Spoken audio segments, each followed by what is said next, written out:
Ride natin ngayon, mabilisan lang. Midnight snack habang nag-edit. Bil tayo ng pares. Ay, lamig. Ito pala yung Veloce natin pag walang MDL. Ganyan yung itsura.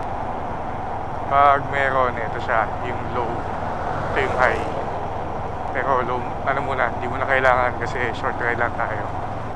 Pangas ng e-scooter nyo. So, hindi magkaroon ng ganyan eh.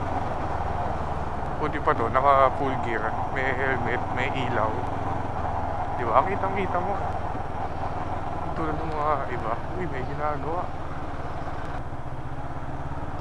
Ang araw na may nag-uukay na ganyan ha. Buti pa to si Kuya naka e-scooter, hindi siya gumigit na. Di tulad ng mga ibang e-bike, e-trike. Tsaka alam mo, hari ng kalsada eh. Kompleto, may ilaw, may taillight. Ganun sana. Midnight snack ulit.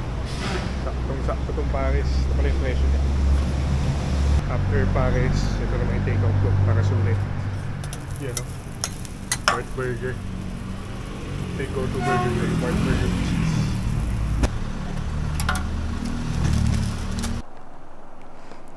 Yeah. Tama, Kuya Alan. Next time ulit. Thank you. Ayun, nakabili na rin tayo ng soft drinks para may supply ulit ako sa bahay. Uwian na tayo.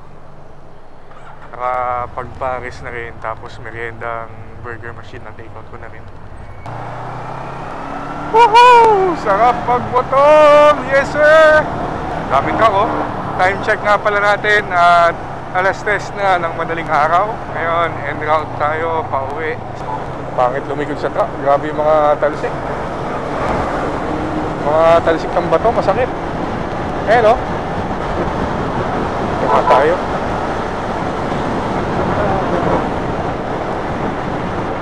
Hey, grabe lubak sir. Ah! Oh, tangina.